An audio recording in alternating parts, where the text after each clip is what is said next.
Hello, welcome. This is Reels in the Round. I am Ronan. At the rectangle. Reels in the round at the rectangle. Yes. Yeah. Reels at the round. Reels at the round. Reels in the round at the rectangular table. Yeah, absolutely. And I am Ronan. I am Kirk. And Today we watched what? before that, Kirk, Oh, okay. I'm going to ask you a question. Hit me. I mean, don't. That might hurt. But like in general, you may ask a question. Why am I wearing this green button down? No. No. I thought you looked uncategorically nice today. I don't know, Ronan. Why are you wearing a green button down? Tomorrow is St. Patrick's Day, not today. Oh, but got it. Got it. So yes, viewers, happy St. Patrick's Day. Happy St. Patrick's Day. And for everyone that's listening on Spotify or wherever you're listening, Kirk is not wearing any green. I will kill you. Just letting you know how this goes down. Just that's how that is. Cool. So yeah, if this wall that we're looking at right now is green. It Okay. belongs to me. That is my green wall. you're not wearing it. And I am within the room. I am wearing this room. I fill this room. This room is my clothing. And it is green. Sure. Anyways, if you guys want to virtually pinch him, by all means. Nice. Yes. Virtual pinching's allowed. Okay. Okay, but yeah, anyways, this week we watched Traffic We did. with a C. Traffic with a C. Traffic with a C. I did not know that Traffic with a K is. You are the one that informed me. But let's start further back on this. So tell me Okay. about Traffic. When did it come out? In 2000, You know what was great about the year 2000? that I wasn't born, Yes. that I wasn't alive. Other than that, I mean, yeah, those were the days. For the record. But no, what else was great about the year 2000? That is the year that I graduated from high school. Okay. This movie came out my senior year, the year I graduated high school. Yeah. Nice. So why did we? Let's walk through it. So why did we watch Traffic this week? A couple of different reasons. Color balance. It's the big one. Like, so we've been on noir. We've been on noir in general. We've watched a lot of different noirs over the last few weeks. Yep. This film is a neo-noir, as many of the ones we were watching are. It's year 2000, so it's a little earlier than the other ones we did, which was like 5 and 6 and 7. It's a little earlier, but it's... That was loud. I should probably do that. But this one is really interesting because unlike... film noir back in the old days was black and white and high contrast. And then in the newer ones, we watched Lucky Number 11, we watched Brick, we watched Kiss, kiss, bang, bang. Kiss, Kiss, Bang, Bang. They were still high contrast, but they were usually super saturated colors and fun. Yep. And still high contrast in lighting. Steven Soderbergh in this film did an interesting thing with, as you just mentioned, color balance. I know what he did and why he did it and how he did it, but this was your first time seeing it, and I would love to hear your reaction. Did you see all the stuff I was telling you to look for? So there's a lot of yellows, a lot of blues that just encompassed the scene in many different scenes. I don't know why he chose to do those to say. You said you do? I do, but we'll get to that. I mean, I have some opinions or reasons. Let's talk about it. Why? Okay. I'm just going to go with the blue, the over blue. I don't know if this is correct. You're probably going to say it isn't. Nah. For the record, in this kind of stuff, there's very rarely a right answer. I see. I mean, it's always because someone thought it was a good idea. That's not what I was going to say. Cool. But What was you going to say? I was going to say because it was kind of like sad Yes. in a way. Because this person, like, in government power trying to win the fight with the drug war. Yep. His daughter Yep. is on the opposition side. Correct. And every time the scene was blue, it was either him or his daughter. Really, I'm very impressed right now because that is true. That's absolutely true. And what's interesting is there's a few times in those interchanges, and I didn't watch it with you today, as you know. So a lot of this is coming from memory. I mean, I have seen the film several times, but there's a couple of times in those scenes where the scene was really blue, and they're talking, and he'll turn on a light, and the light from it goes very green, very yellow, and it talks about that is the changing between the two worlds. Like he'll start talking about work and turn on a light, and it starts to shine in a different light. And as I explained when we've had this conversation last week, that kind of turned this movie towards what we were going to be watching today. Good gosh. Is what they were doing is they were using the color balances wrong. This film was shot back when we were still shooting in film, and they were using tungsten film and using HMI lights and shooting in daylight film and using tungsten lights, and that makes the film go all sorts of crazy. And they did that to make us feel, like you said, this kind of super saturated yellow, this deep blue. We see that a little bit nowadays with video cameras, but even now video cameras have what's called auto white balance, so they mostly fix for it. But no, we see that a lot with playing the way the colors work. But I think it's really interesting that you noticed, that you picked up on when the colors were the colors and why. Now, the yellow, I'm not exactly sure, except for the fact that they were mainly in a desert. But I know that's most definitely not it. No, I mean, and you're not actually wrong. It's gritty. It feels hot. It feels muggy. It feels like, yes, this took place in the Mexican drug cartels at the border. The yellow, at least, I mean, there might be a deeper reason, and I'm sure some film person has truly. But the yellow and the blue was the sad and the corporate world. Lots of Michael Douglas when he was with the senators and other things. Lots of the blues were used when dealing with the corporate and the American and the legal side. I see. And when we went to the cartel side and the enforcement side, things just got grungy and gritty and yellow. And from my perspective, it was meant to make it look sickly. It was meant to make it look hot. Like to say, like we're looking down on them, or sure. You said sickly. Sickly. No, I mean it was. You know, or like not in good health. Right. Okay. Exactly. Okay. You know, your mom comes in. You're pretending to be sick, and she's like, "Oh, honey, how do you look very peaked? You look, you look yellow. You look jaundiced. You look washed out. You look, there's." The colors were all wrong, and people looked gross. Like everyone. I mean, they took people like Selma Hayek, who again, she's one of the most beautiful women alive, and in 2000, she was one of the hottest actresses, and she was gorgeous in the show. But they bathe her in this just like gross yellow light. Yeah. Lots of it. This film: Catherine Zeta-Jones, Selma Hayek, Benicio del Toro, Michael Douglas, Erica Christensen, Topher Grace. So, the film, the cast of this movie, especially for the year 2000, was insane. What did you think of the plot, the writing, the shots? Tell me about your reactions. Okay, I'm going to start with the plot. Hit me. So, you were talking about like the two different worlds, kind of. Yep. In a way, I didn't like that. Okay. In a way, I did, because it seemed like I was following like 2 or 3 different storylines. You absolutely were. You were. And like the main reason why I didn't like that I was following 2 or 3 different storylines is the fact like we'll get like really good going on one of them. Something good is like you can feel something good is about to happen, and then it cuts to another one. Yep. Like, Are you not familiar with Grand Hotel Plotlines? No. Have you ever seen the movie Love Actually? Nope. Okay, first off, fix that shit. So back in the olden days of like 30 years before I was born. So this isn't like back in my day. Like this is there was a movie called The Grand Hotel.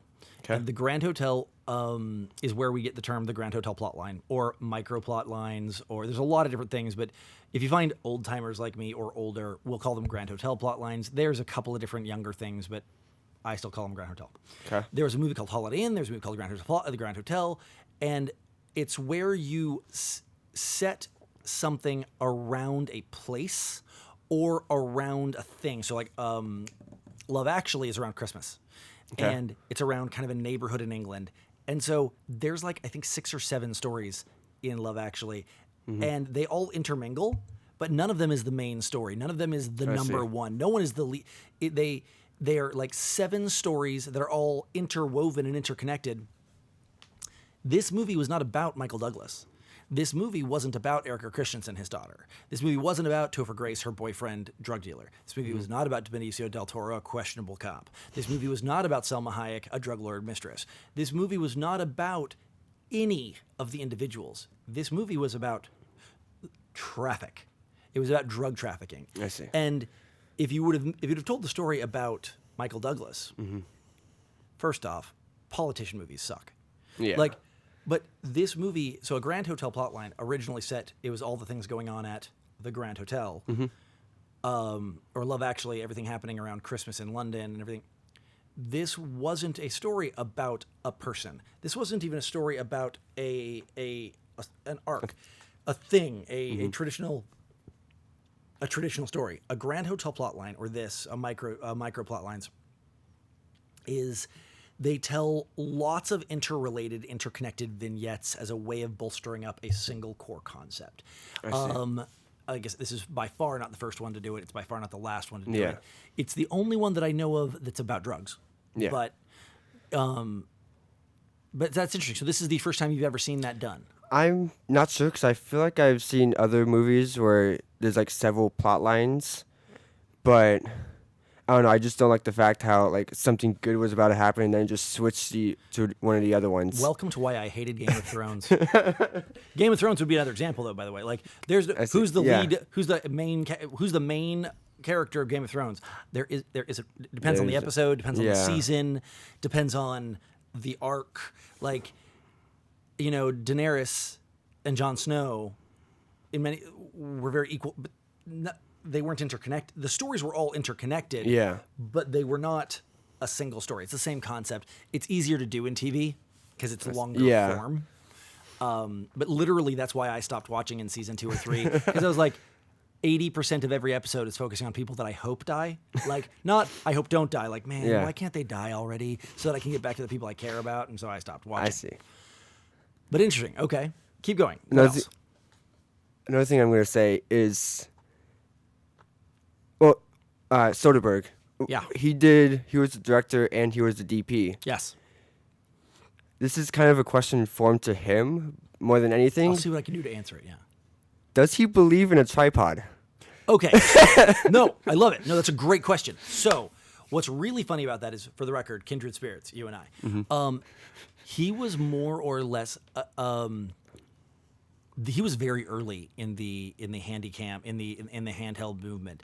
Okay. In the 90s, when I was first in film in high school film classes, and I was taking different things like that. A shaky camera was a kiss of death. You couldn't use shaky camera. Yeah. The only people that used shaky camera was Cops. The reality show Cops. Mm-hmm. Like, no. Even, whether it was a newsreel, it didn't matter. Shaky camera was kiss of death. Mm-hmm.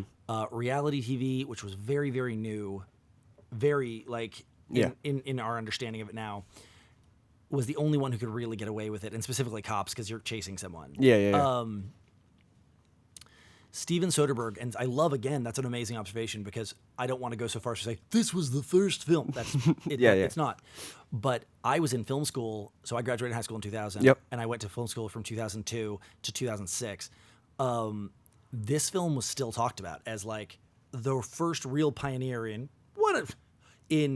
bridging that gap of reality TV, specifically Cops, specifically these gritty, raw reality shows, and a cinematic film. Before that, there had been Steven Soderbergh in this film specifically was one of the first people to kind of start playing with that line. I think that it hit critical mass about 5-6 years later with the Bourne, not Identity, might have been Identity. It was one of the Bourne movies. It was one of the first two, either Identity or Supremacy. Yeah. Where, I'm pretty sure it was the second one, Supremacy, where it was so shaky because they were trying to make it look that people were throwing up in the theaters and people were like really hating it. And it was like what started with Traffic kind of peaked in about 2007. Mm-hmm. And that's when we started seeing a little bit more gimbals, and like it kind of the pendulum started swinging back. But again, I'm really, really happy with you right now. You are 3 for 3 of noticing, not just what I told. Like, you're picking out the things that I specifically was wanting you to see this movie for. So you noticed the shaky camera, which was weird. You had a I'm impressed. You had a really good understanding of the color, and then the storylines, back to back. The interesting Grand Hotel plotlines. What else? Let's see. One of the weird shots I'm going to point out 2 weird shots. Okay. One of them is when Michael Douglas is talking to the general the first time. Okay. Or like before he got to the position that he did. Okay. And like you see them talking in the room. You see a lot of the floor. That's another thing I noticed. Like, was it a shaky camera? Or was it a still camera? I think it was still, Okay. but you saw a lot of the floor, and it was weird. Did you see the top of people's heads, or did they cut them off? You saw the top of people's heads. So Like you saw a little bit above, and you saw like a majority floor. It was when they were sitting down talking okay. in the office. Why would that be? I don't know. So there's a lot of different reasons. I don't have an answer for you. Okay. DPs, especially Steven Soderbergh, who I worked with on Ocean's 13. We're talking about visual storytelling. Your writer tells the story one way, your director tells the story another way, your DP tells the story. All three are storytellers, and they're doing it in Congress. In this one, Steven Soderbergh was the writer, the director, and the DP. Yep. The actual answer is because he thought it looked good. Now, we can pretentiously start to go, well, the reason that he would do that is... So let's talk about it. Why would you... Were the people big in the frame or small in the frame? They're mainly small, I do believe. Right. So, I mean, if you didn't cut them off, so it's not that the camera was too low. It gave them headroom. Yeah. They were at the top of the frame, but it had a lot of floor. So is that to make them look insignificant? Or is the fact that he framed them at the top, like insignificant, you'd be centered, like huge, but in the middle. He put them at the top and small. Like an hierarchy? Yeah. In a way? Is it that they... Again, and I'm being pretentious on purpose. The answer is there's no good reason. Yeah. But, you've learned the rule of thirds. You understand general composition. Yeah. And you're finding a reason. And I will tell you right now that Steven Soderbergh is one of the best DPs. He's amazing.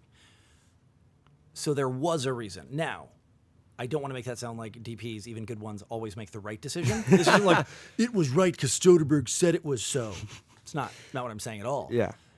But there's no way it was an accident. So what could it mean? Is it that he wants to make them look small? Is the reason he put them at the top of the screen to make them feel like they feel they're so much higher than everyone else? Is it that I'm overthinking this and he just really liked the look of it? I don't know, but these are all valid questions. Or if you wanted to be like almost like an onlooker or It's something. voyeuristic. It's from far away. Sure. None of these is a wrong answer. What was the other shot? The other shot was like not really top down, but down up of the helicopter as it was landing. So it was from underneath looking straight Yes. up? Okay. Or about. And I don't know. It was just weird. It was messing with my head. Okay. So this one's hard to explain. Okay. And again, I'm wrong. Like it's Yeah. not. Anytime we're talking DP stuff, even on Mothman Prophecies and other episodes where I had my really strong theories and like clearly this is what they're doing. Yep. I'm guessing. All art critique is guessing. But I will say, especially around 2000, and that's not just because that's my era of coming up. Really, from about 1997, 98 through, well, kind of present, but really through about 2008, for about 10 years, the digital revolution started taking over, and we were entering into, the new Star Wars movies were digitizing things. Now, this movie wasn't digital at all, but we were entering this new thing that lots was changing, lots of technology was changing, and the visual idea. We had Moulin Rouge come out in 2000. 4 years early, we had William Shakespeare's Romeo and Juliet, also by Baz Luhrmann. We had lots of new and really crazy visual styles because technology was changing so fast that A, it was allowing for it, and B, because it was allowing for it over here, the people over here that weren't using it had to find really interesting ways to keep up. Yeah. So around that same era, you started seeing some really, really interesting things, specifically established shots. We've all seen a plane take off and land 1,000 times. We've all seen a helicopter take off and land 500 times. We've all seen someone get in a car and drive away 12 times. We've seen these common shots so often. So people, especially like Steven Soderbergh, started asking themselves, Oh, how can I change it up? we've all seen a plane take off. And so I don't remember who did it all of a sudden. The Coen brothers. The Coen brothers started doing things like seeing the plane coming upside down and then falling it over so that the camera went overhead and the camera flipped over top. People started doing things not just around aircraft, but around these common shots that all stories use, trying to find ways to do new ones and keep this. And sometimes they were really cool, and sometimes they were not. Same thing in Kill Bill a few years after this. he did a thing where the camera picked up and he followed the person through the very obvious set because the camera went over the walls, and he showed that because it was just an interesting way of following the motion of, so instead of following through the door with the person like we see all the time, he went over the set walls, and you're just like, that's an odd choice. Yeah. Because it's just people creating and becoming interesting with their communications. And it's a way to make the movie stand out. Right. So, I mean, and again, Steven Soderbergh, if you're watching, feel free to write in the comments what you were really thinking. But it's, especially in this era, a lot of shots started being different and interesting. Not poorly composed, just atypically composed. And we're using shaky camera because... Why not? We're trying to find new ways to break up the cinematic language because digital was on the forefront, and it was making things cheaper, faster, easier. I'm not saying better for a reason. It was just making things different very fast, and people were innovating at like it was on clearance sale. I see. Yep. What else? I do like that response. Yeah. Does make sense. So I did do a little bit of research during the movie. Yes, you did. I don't know if you have or not. I've seen the movie a dozen But times. this time with History with Kirk. Oh, yeah. This movie. You want to talk about it? Yeah, I mean, I think, unfortunately, I just wasted it all. Like, this movie came out at a time, I hadn't thought that you'd do this segment, or I would have said, so pretend that everything I just said is now. This movie Steven Soderbergh is awesome. Sex, Lies, and Videotape, Ocean's 8, 9, 11, 12, and 13. He also produced Ocean's 8. He did Magic Mike and produced Magic Mike XXL. He is known for a very specific type of film and, I mean, era. He's a great filmmaker. Truly, truly, truly great filmmaker. Big fan. Well, what I was mainly going on is actually like the writing, because this film is actually based on events. Right. So you found that out for us. I don't know. I didn't know that. The Traffic is based on Traffic, Traffic, is based on the TV miniseries Traffic, Traffic. I can't spell. Shut up. But I didn't know that. Oh, no. No, I was talking about. Here. Oh, never mind. So yeah, Traffic with a K is actually the writer, Simon. What's his last name? You just looked at it. It's Simon. I can't remember all of a sudden. Simon Moore. Thank you. So Simon Moore wrote this movie. He also wrote Traffic with a K. This movie is based on Traffic with a K, even though this is Traffic with a C. Yep.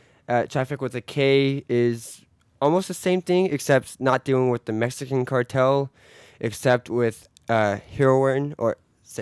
Yes. Being transported from Afghanistan. Yep.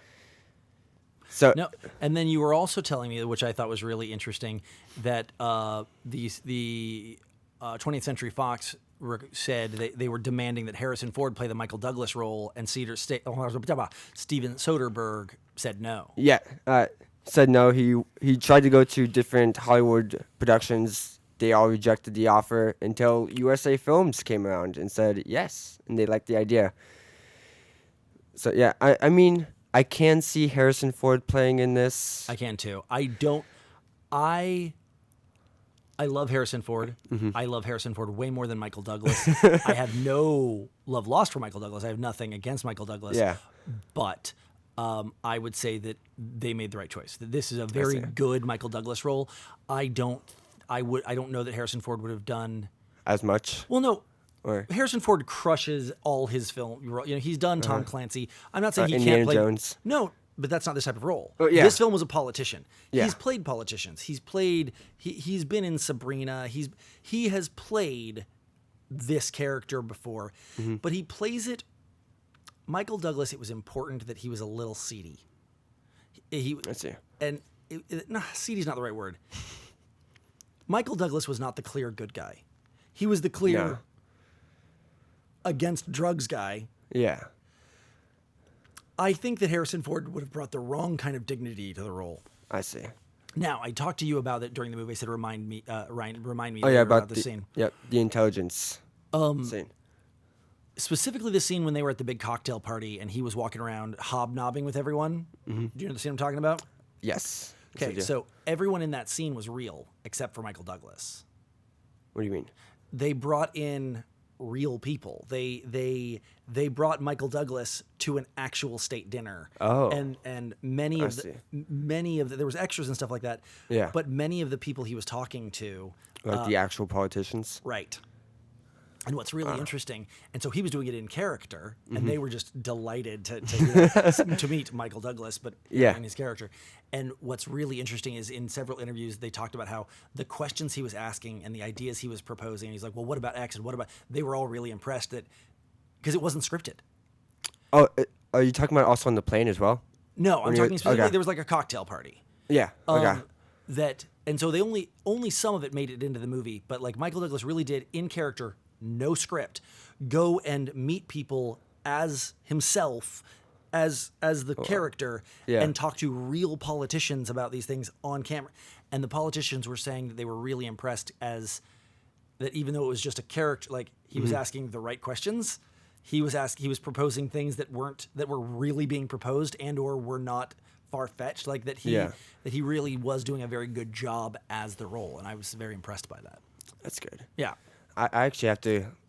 I think I have to go back and watch that just to see what you mean by that. No, it was really there's some behind-the-scenes stuff we can watch, but there's a lot of really cool stuff. Yeah. Nice. And since we're talking about Michael Douglas and his character, shall we take a look at the awards that Traffic has won? Sure, let's do it. Okay. So, Best Actor in Supporting Role with Del Toro. Yep. And it won? Yes. Cool. These are awards won. Best Director, Steven Soderbergh. Hell yeah. Best Writing Screenplay based on material previously produced or published. Simon Moore. Yep. And then Best Film Editing, Bye. Stephen Marone. I'm lost. Bottom. Yep. Miriam. Yep. And actually, you Best Writing, it was also with Stephen as well. Nice. Okay. No. Yep. And then nominations was Best Picture with Edward Zwick, Marshall Herskovich, Yep. and Laura Bickford. Laura Bickford. Okay. So actually,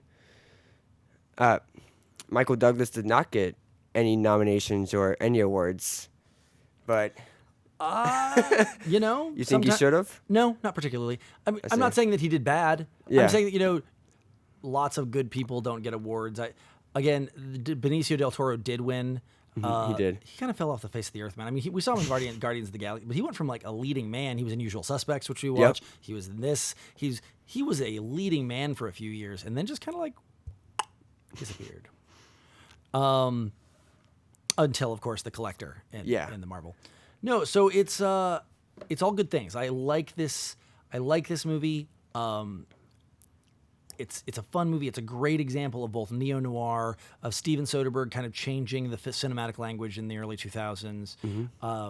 It's good. And then people thought it was other people thought it was good too because didn't do that bad in the box office. Oh, that's right. Budget $46 million. Which is for the time high-ish, but not Transformers high. Like I see. Yeah.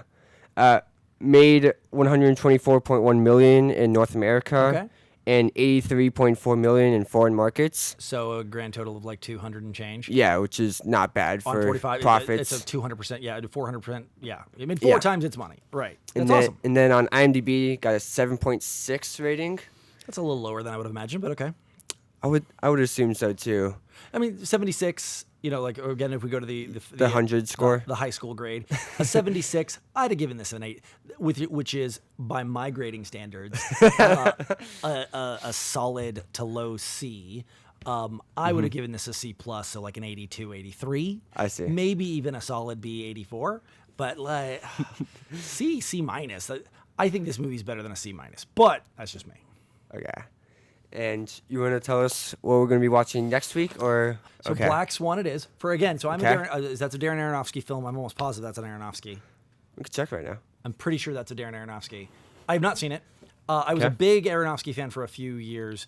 Fan being respecter, not enjoyer, because Requiem for a Dream is like watching a train wreck of your family and your dog. No, I've not seen it. It was Mila Kunis and Natalie Portman. It is apparently incredible. I have not seen it, so this will be fun. So Okay. we will watch it. Let's do Black Swan Fantastic. next week. As always, I've been Kirk And I've been Ronan, and this is Reels in the Round. at the Rectangle.